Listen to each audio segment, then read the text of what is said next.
Ya, aturan pidana penggelapan pajak tegas menyatakan pelaku bisa dijerat hukuman hingga 20 tahun penjara. Tetapi kenapa tingkat penyelundupan barang impor seperti mobil dan motor meningkat di tahun 2019?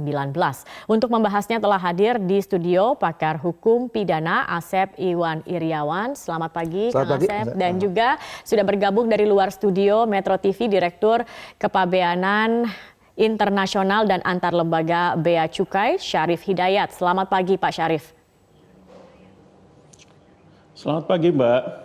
Baik, Pak Syarif, ini kemarin sudah ada kasus penyelundupan yang diungkap begitu. Saat ini sudah sampai mana Pak kasusnya, Pak? Baik, yang mungkin yang ditanyakan yang di Tanjung Priok yang baru kemarin kita rilis ya. Jadi begini Bu, jadi yang kasus di Tanjung Priok itu ada 7 kasus, sebetulnya itu adalah kasus dari mulai tahun 2016 sampai dengan 2019. Dari 7 kasus tersebut, 4 sedang dalam proses penelitian, kemudian yang 2 sudah mendapatkan keputusan tetap dari pengadilan, dan yang 1 berkas secara lengkap sudah kita serahkan, sudah P21, jadi untuk diproses lebih lanjut oleh Kejaksaan dan pengadilan. Artinya ini memang sudah masuk dalam ranah pidana juga kah Pak ini? Iya, artinya dengan keputusan tetap tadi itu sudah ranah pidana, Bu. Jadi itu sudah diputuskan, sudah selesai. Kemudian yang 1 P21 itu artinya juga sudah pidana, tinggal yang memang ada 4 yang sedang penelitian karena arahnya juga ini akan ke arah sana, tetapi kita kan harus mengumpulkan bukti sebanyak mungkin untuk memperkuat sehingga nanti pemberkasan kita bisa berjalan dengan baik ya. Baik, ini Anda bisa katakan ini kan kasus sudah yang biasa terjadi begitu ya. Tetapi biasanya memang kalau kita melihat selain kasus yang di Tanjung Priok, sebelumnya juga terjadi kasus di Garuda. Ini ada kesamaankah Pak antara 2 kasus ini, bisa kita bandingkan untuk apple to apple terhadap 2 kasus ini Pak Syarif? Ini tentunya 2 kasus yang berbeda, Mbak. Yang Tanjung Priok itu adalah kasus penyelundupan kendaraan bermotor, mobil dan motor mewah yang dikirimkan melalui kontainer dan dilakukan oleh perusahaan-perusahaan ya. Karena secara resmi itu dimasukkan oleh perusahaan, sementara kasus yang sebelumnya yang Brompton dan Harley Davidson itu adalah barang dinyatakan sebagai barang bawaan penumpang dan bukan dalam bentuk kargo ataupun bukan dalam bentuk barang yang diimpor dengan mempergunakan perusahaan, demikian. Baik, kalau untuk kasus Garuda sendiri sampai saat ini perkembangannya sudah di mana Pak Syarif? Ya. Baik, jadi untuk kasus Garuda dari sisi kita ini sekarang sedang dalam proses penyidikan, Mbak, karena memang sudah kita tingkatkan ke proses penyidikan beberapa waktu yang lalu dan sudah dilakukan pemanggilan-pemanggilan terhadap pihak-pihak terkait dan kita masih harus menunggu karena memang harus bersabar, Mbak. Penyidikan ini tidak bisa sebentar untuk mengumpulkan bukti sebaik mungkin, sebanyak mungkin. Tetapi memang sebagaimana disampaikan tadi juga oleh Mbak Zakia, kemungkinan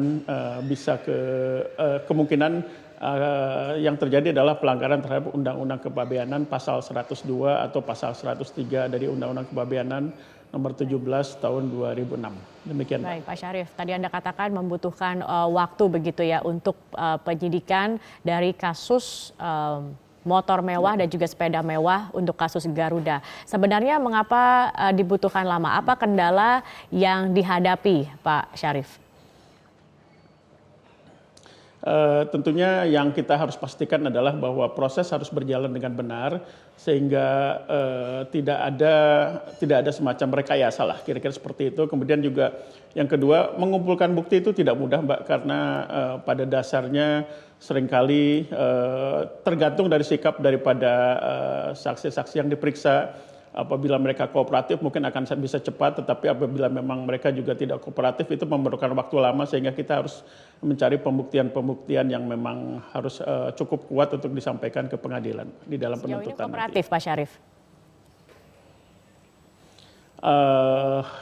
Secara umum mereka dipanggil, mereka hadir, demikian. Tetapi untuk proses bagaimana proses berjalannya, mohon izin saya masih belum bisa menyampaikan karena masih dalam proses, takutnya nanti mengganggu terhadap proses yang terjadi, Mbak ya. Baik, Pak Syarif, kalau kita melihat biasanya kasus penyelundupan ini maraknya adalah melalui jalur air begitu ya, melalui pelabuhan seperti yang kemarin terjadi di Tanjung Priuk.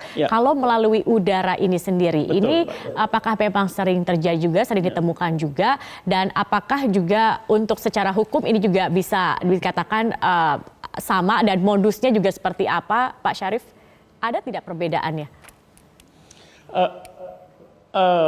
Tentu jelas perbedaannya, Mbak, karena biasanya yang melalui laut itu adalah barang-barang yang besar ya, mobil, motor yang besar gitu. Sementara untuk melalui udara karena kapasitas daripada kargo udara tidak begitu besar sehingga barang-barangnya relatif lebih kecil. Tetapi tentunya dan juga di samping biaya untuk pengiriman akan berbeda, Mbak. Udara itu berlipat-lipat dibandingkan dengan melalui laut ya. Kemudian mengenai kejadiannya, memang kejadian seperti ini akan selalu ada, Mbak.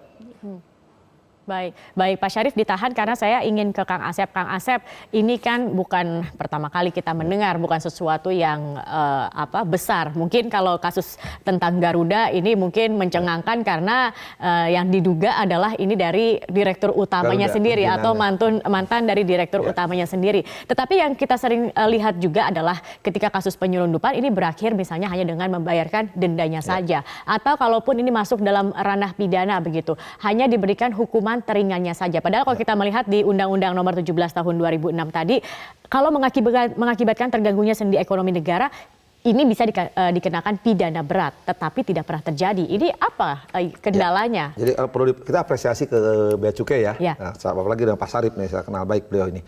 Jadi denda betul, kepabeanan selesai. Cuman orang lupa, tidak memperhatikan di Undang-Undang Kepabeanan itu ada sanksi pidana yang tadi disebut oleh Pak Syarif, dan dari 102 ada 01A, B, C sampai 103. Nah tadi betul Pak Syarif katakan mulai jalur darat, laut, udara, ya pengemasannya tadi mulai kargo, ada juga barang bawaan. Nah selama ini ya seolah-olah kan tindak pidananya tidak pernah penegakan hukumnya nggak ada. Nah, kenapa tidak dilakukan ini? Karena orang selalu beranggapan cukup bayar bea, pabean, selesai. Nah, padahal kan ada aturan ketentuan pidana yang tadi mengatur impor yang tidak boleh diimpor, tidak sesuai dengan manifest, tidak sesuai apa yang tertulis dalam. Ini sesuai dengan ucapannya, pernah ada viral kemarin ini kan, Kang Asep, video yang diduga mantan dirut Garuda Arya Skara itu yang mengatakan ini kan tinggal bayar denda, tidak akan kena pidana begitu. Karena paradigma mereka seolah kepabeanan itu cukup bayar bea, selesai. Padahal orang lupa ada pasal 102 ya yang sekarang kita apresiasi bahwa sudah naik ke penyidikan, artinya full bucket pengumpulan barang bukti dan keterangan. Ketika pengumpulan barang bukti dan keterangan sudah penyidikan, artinya apa? Berarti Bea Cukai sudah tahu dong bahwa ini ada tindak pidana. Nah, yang kita perlu telusuri terus dan kita ikuti, tindak pidana ini harus sampai ke pengadilan. Karena gini, tidak hanya sekarang, zaman dulu Orde Baru juga penyelundupan mobil ini ada dan pernah ke pengadilan gitu kan. Dan tidak sekali dua kali gitu kan kejadian ini. Cuman harus diperhatikan sekarang tadi, jangan selalu beranggapan dengan bayar bea selesai. Tapi kapan artinya orang ini hanya membayar denda, kapan kemudian masuk pidana? Karena kan ada yang cuma bayar denda selesai. Di Undang Kepabeanan itu tadi bayar bea selesai. Tapi ada tindak pidana gitu. Nah, tindak pidana artinya apa? Selama ini tindak pidana tidak pernah ditegakkan gitu. Ya kalau saya perhatikan emang jarang dalam tanda petik kan, tapi dulu zaman Orde Baru dulu ada penyelundup mobil itu yang dikenal ya. Saya sebut aja misalkan bagaimana J itu sangat dengar tapi dengan kekuasaan gitu kan. Nah artinya apa? Kalau ini tidak ditindaklanjuti, dikhawatirkan orang akan berulang. Nanti barang apa? Tuh bayar bea aja. Padahal faktanya kemarin kan kalau lihat Pemda sedang tidak banyak barang-barang mewah, ternyata dari mana mereka itu ada masuk gitu kan. Nah tadi yang katakan Pak Syarif, mungkin karena barangnya berat, mereka bisa jalur laut. Kalau jalur udara maka barang dipreteli kan barangnya.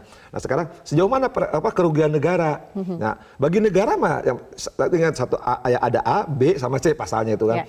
Kalau yang pertama kerugian negara. Kerugian negara yang namanya negara rugi ya berapapun negara rugi ya itu. Artinya 1 sen pun negara rugi itu sudah masuk dalam terganggunya sendi ekonomi negara. Kalau belajar SMA itu ada aktiva pasifa. Ketika kurang ya itu rugi dong negara. Nah bayangin, ini kendaraan mewah dilakukan sekali lagi oknum orang-orang tertentu, orang-orang berpunya yang sering penampilan. Kalau ini jadikan modus, kita kan budaya paternalistik, khawatir diikuti. Nah sekarang fakta banyak kan, tokoh-tokoh yang dikenal selama ini ternyata mereka nggak bayar pajak di daerah gitu kan. Nah sekarang ketahuan mereka tuh entah penyelundupan melalui laut. Kalau udara kata Pak Syarif katakan jarang karena barangnya mahal berat gitu kan. Jadi sekarang kan pertanyaan kapan? Kan mobil-mobil yang datang ke Republik ini, sekelas yang kita suka naikin, sekelas kami apa gitu kan. Mobilnya ketahuan mereknya. Ini mobil-mobil yang bentuknya kayak sepatu, kayak apa kan nggak ngerti. Itu harganya kan mahal. Apalagi yang jemput barang antik. Nilainya nggak bisa terduga loh nilainya. Dan itu kan negara bisa dirugikan karena semakin lama barang mewah semakin nilainya semakin besar. Besar miliaran kan, puluhan miliar bahkan mungkin ratusan miliar. Tapi yang jadi masalah sekarang kita bangga dan apresiasi kepada Bea Cukai sekarang supaya tindak pidananya dilakukan. Baik. Percuma sekarang ada undang-undang kepabeanan, ada 102 sampai 103 tidak ditegakkan kan. Kalau ditegakkan efek jerak gitu berlaku. Karena itu harus memisahkan barang merah, barang mewah, barang antik misalnya yang paling gampang. Nah, tadi mereka pengemasannya ke Republik ini walaupun bayar kepabeanan, tapi mereka pidananya harus kena karena ini denda kepabeanan maupun pidananya. Kalau pidananya nggak kena, khawatir seperti kasus Garuda akan diulang. Oke, akan tidak ada efek jera yang dirasakan begitu ya. Karena bagi mereka cukup bayar bea. Gitu baik, nanti kita akan melanjutkan lagi perbincangan ini Kang Asep dan juga Pak Syarif, mungkin juga bagaimana sebenarnya mengawal pidana ini sehingga benar-benar dijatuhi hukuman terberat atau mendapatkan pidana terberat ini sendiri Kang Asep. Kami akan kembali pemirsa usai jeda pariwara berikut ini, tetap bersama kami di Metro Pagi Prime Time. Kembali perbincangan terkait dengan kasus penyelundupan mobil mewah dan juga motor mewah. Kami akan kembali ke Pak Syarif Hidayat, Direktur Kepabeanan Internasional dan Antar Lembaga Bea Cukai. Pak Syarif, mengapa Pak selama ini begitu yang terjadi hanyalah selesai dengan membayar denda sedangkan pidananya tidak diterapkan? Tidak begitu Pak. Jadi sebetulnya kasus-kasus yang seperti ini itu bisa lari ke pidana, bisa juga lari ke administrasi pembayaran denda. Tergantung kemampuan kita untuk mengungkap kasus dan kedua juga adalah tergantung data yang ada. Karena begini, seseorang yang membawa barang bekas dari luar negeri baik motor maupun mobil, katakan motor gitu. Dia begitu datang menyampaikan saya ini membawa motor bekas gitu. Nah itu tidak akan terkena pidana karena dia memberitahukan dengan benar gitu. Hanya saja dia tidak mempunyai izin barang bekasnya sehingga apabila dia memberitahukan seperti itu maka tentunya barang tersebut bisa dikirimkan kembali ke luar negeri dan yang bersangkutan tidak terkena pidana kan kira-kira seperti itu. Tetapi keadaannya lain apabila dalam kasus tersebut dia memberitahukan lain gitu.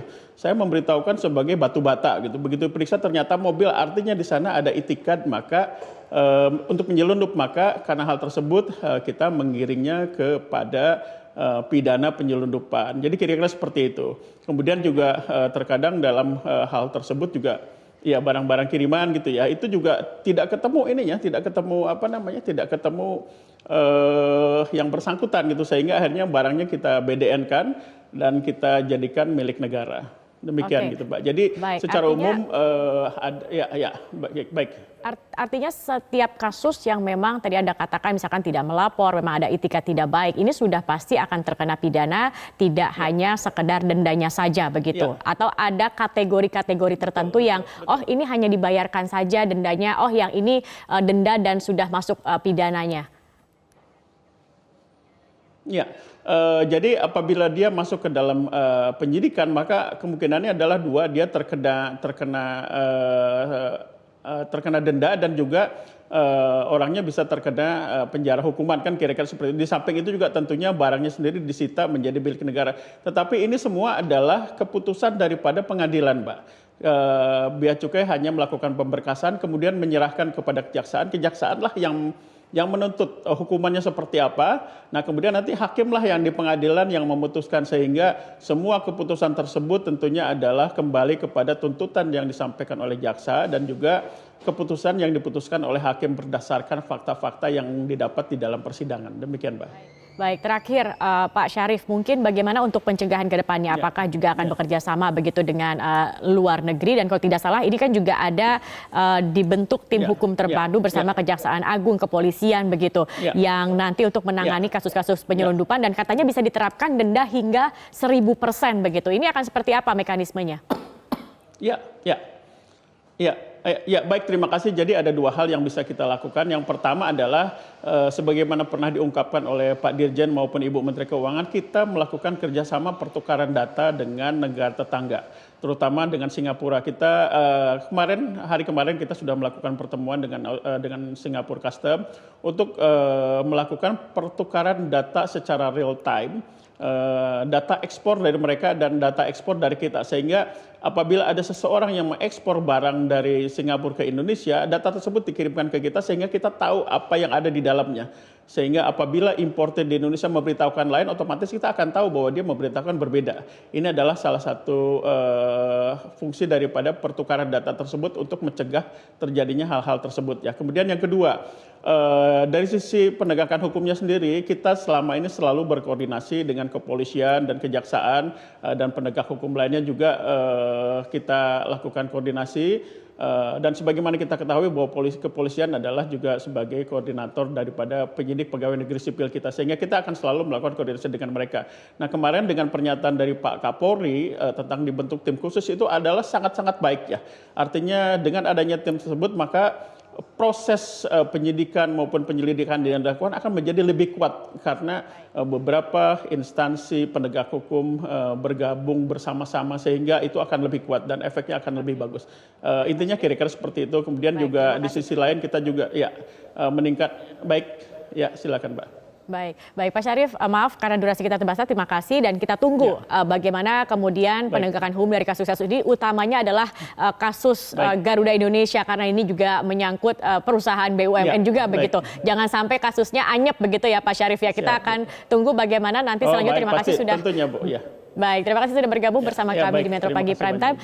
Kang Asep, terakhir ini Kang Asep, bagaimana kemudian mengawal pidana? Tadi dikatakan bisa pidana berat, bisa pidana ringan. Padahal kalau kita lihat kerugian negara 1 sen pun tadi kan racanya begitu, itu bisa dikatakan rugi. Kemudian bagaimana mengawalnya supaya kasus-kasus ini tidak hilang, kemudian di balik layar hanya diselesaikan dengan ya seperti ini dendanya dengan di bawah tanah begitu. Ya, jangan sampai di awal media juga ribut, rame, pernyataan press release kan. Tapi yang kita inginkan ketika ini contoh-contoh yang harusnya dicontoh bagi rakyat lain, perkara yang tidak sampai di pengadilan, itu yang kita khawatirkan. Perlu dikawal sampai ada tindak lanjut karena sudah ada jurisprudensinya bagaimana penyelundupan dihukum ya oleh pengadilan. Nah, tadi yang sering bentuk-bentuk tadi disamarkan, begitu ketahuan tidak tahu pengirim apapun yang dikirim. Nah, mereka udah tahu. Atau misalkan mereka pengirimannya kan melalui tidak hanya Jakarta, tidak hanya Surabaya. Itu misalkan jalur-jalur sungai itu banyak, terutama daerah Sumatera itu yang dekat Singapura, itu banyak barang-barang melalui jalur darat, itu yang barak. Nah ini perlu sampai ketika Bea Cukai mendapatkan orang-orang dalam tanda petik, baik pengirim maupun penerima, itu harus dijerat dengan pidana. Nah, karena mereka suka selalu mengatakan, oh enggak, kami bayar bea gitu kan, karena ini sesuai, mereka terus terang pengakuan, padahal kan pengakuan itu setelah mereka tertangkap. Nah, jangan sampai mereka dibalik. Kan faktanya memang betul misalkan dia barang itu mengaku terus terang sesuai manifest dan sebagainya. Karena pasal 3 mengatakan harus dicek fisiknya, harus diketahui. Tapi sekali lagi kalau ini ada pembiaran ya, selalu tadi bilang tidak ditindaklanjuti dengan pidananya, saya khawatir ya terus akan masuk barang-barang negara dirugikan karena mereka tidak mulai bayar apa yang seharusnya prosedur pengiriman barang ke Republik, tapi di Republik dia kan paling gampang cek aja di jalan-jalan atau di beberapa rumah-rumah orang suka pamer mobil mewah. Dari mana itu? Iya, baik. Mobil mewah jumlahnya tidak cukup banyak, mungkin bisa langsung diselidiki apakah ini memang sesuai dengan izinnya, masuknya dan lain ini bisa diselidiki. Orang boleh punya mobil mewah, cuma pakai prosedur tuh, jangan menyelundupin. Jangan menyelundupkan, harus berani bayar untuk pajaknya juga. Baik. Beraninya cuma pamer tapi tidak mau bayar gitu. Oke, baik. Terima kasih Kang Asep sudah bergabung bersama kami di Metro Pagi Prime Time dan pemirsa kami masih akan kembali dengan informasi lainnya, tetap bersama kami.